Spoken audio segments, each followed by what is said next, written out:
Sa susunod na buwan mga katambayan, ilipat na po natin yung ibang manok po natin doon, yung lahat nating manok kaya sa loob.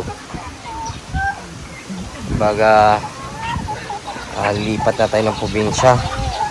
Ang laki na kasi ng ginagastos natin dito sa city. Magpapaprobinsya tayo para makatipid. Doon tayo magpaparami po ng pangkarni po natin ng mga alaga kasi mas malaki yung area po natin doon. At yung ating pagkain natin ay binibigay ngayon, pinalo na lang po natin yung ating corn bran at saka yung corn grits po natin. Tahimik na naman po ito mga katambayan.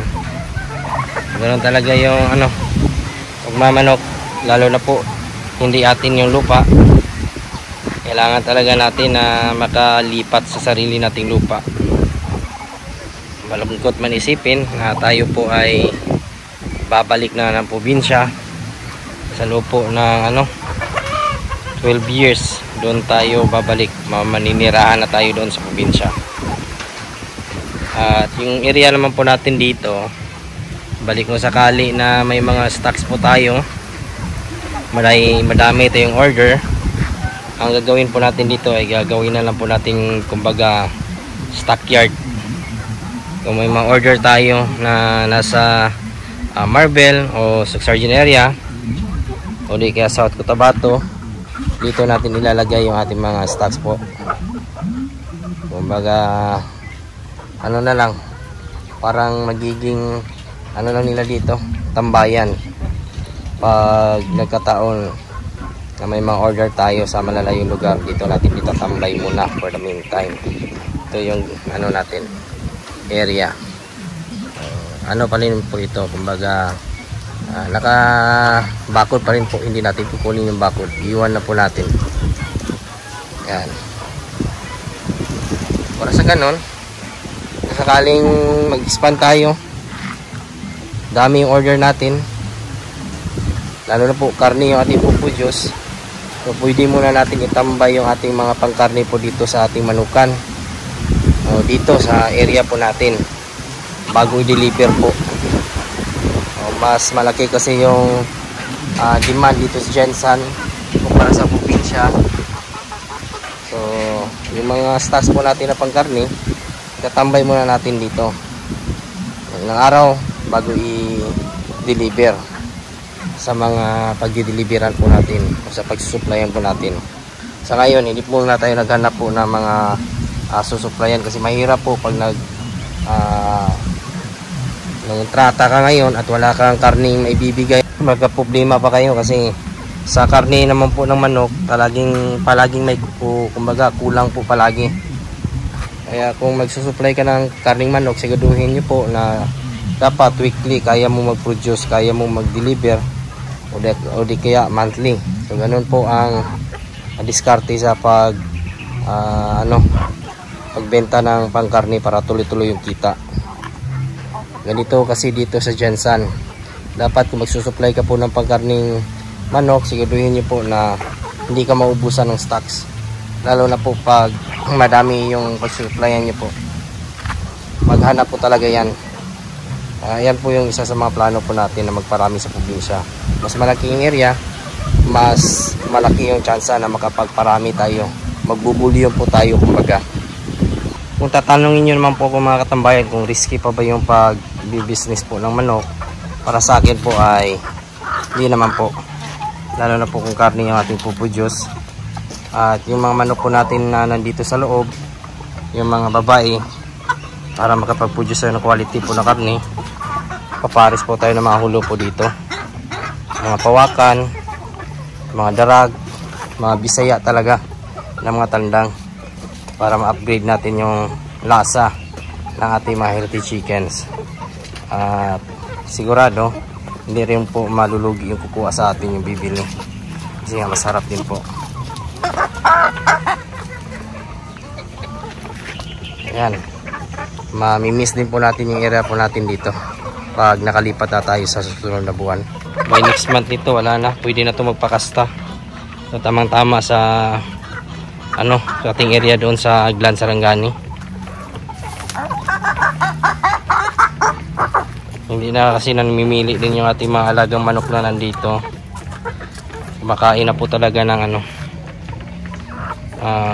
tahop. So, ganito ang pagsasanay sa manok.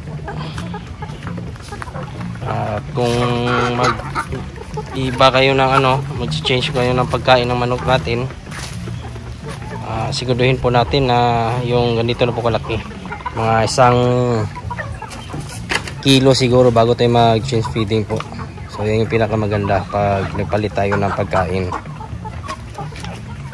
At yan sa mga kaibigan natin na dismaya dahil po sa tumal po ng benta ngayon, bentahan, huwag po kayong manghinayang. Pwede naman po natin ibenta yan ng pangkarne. Yun nga lang, para ma-upgrade po natin yung ating mga manok po sa karne, mga Bisaya talaga yung maganda natin ay pares. Kung hindi babae ay lalaki. Kung madami yung ano, babae na Bisaya o di kaya babae na heritage, so lalaki na Bisaya nyo po ang ibibigay, ilalagay o ipapares. Na-upgrade natin yung sisiyo po, dahil yung magiging sisiyo po nila o magiging resulta po ng sisiyo ng ating mga heritage chickens at saka mga Bisaya po na tandang ay magiging ano, matibay sa sakit. So yan yung isa sa mga maganda kung mag-upgrade po tayo. Yung heritage chickens kasi na mga sisiyo ay talaga masasabi po natin na mahina po sa resistensya. Sa pag-upgrade po nila o pag-upgrade ng resistensya, kailangan natin ng mga native. Yung native na mga manok, ano po yan kumbaga matitibay sa sakit. Yung mga native talaga. So yan yung isa sa mga diskarte po natin kung tayo po ay magkakarne. At ang resulta din naman po malalaki. Yung mga maliliit nito, mga reject, ay ano natin kakatayin po. Ayan, gaya po niya maliit. So ikakatay po natin yan. At bago natin i-breeding ito, sisiguraduhin po natin na pupurga po natin ito ng worms to go. Lahat. Ayan, excited na po tayo. Wala nga lang po tayo, hindi pa po tayo nakapag-umpisa doon. Baka this month mag-umpisa na po tayo mag-construct sa ating magiging manukan doon. Ang pag-alaga nga lang ng manok, kung yung mga alaga nyo pong manok ay mamahalin, gaya po ng mga Shamo, mga Indio Gigante, yan, napaka-risky po niya na alagaan. Kung gagawin nyo po yung negosyo, wala ka po kikitain.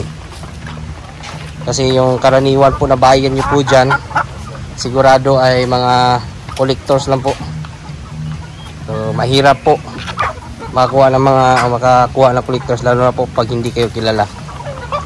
Wala ka talagang kita, lugi yung labas mo dyan. Lalo na po yung mga materialis, nasa 5 to 15,000. Paano yung maibibenta yan kung hindi kayo sikat, kung hindi kayo kilala? Lugi ka po niyan. Pero pag mga ganito na manok, heritage, may halong native, magiging pangkarne, ay wala ka po problemahin. Baka ikaw pa mo problema pagdating ng araw kasi kukulangin yung supply nyo po. Since dito tayo masaya po sa pag-alaga ng manok mga katambayan, hindi po natin ito susukuan. Kahit sabihin po ng iba na risky, pero sa atin ay kaya po natin gawa ng paraan para kumita pa rin po dito. Yan lang po ngayong araw at maraming salamat po pala sa mga bago po nating subscribers and viewers. Welcome po sa aking channel at kung kayo na po ay napadaan ngayon, sana po ay consider nyo po na i-follow, i-like, subscribe. Napakalaking tulong po yan. Kung may mga katanungan naman po kayo, ilagay na po sa comment section at ating sasagutin. At huwag kalimutan i-click yung notification bell para sa mga susunod na videos. Bago muna tayo magpaalam, shoutout muna natin yung ating kaibigan dyan na si Alvin Lubigan. At sa mga nanood po dyan ngayon, shoutout po sa inyong lahat. Sa mga hindi ko naman po na shoutout, i-shoutout ko lang kayo sa susunod. Maraming salamat, God bless at ingat po yung palagi. Bye bye!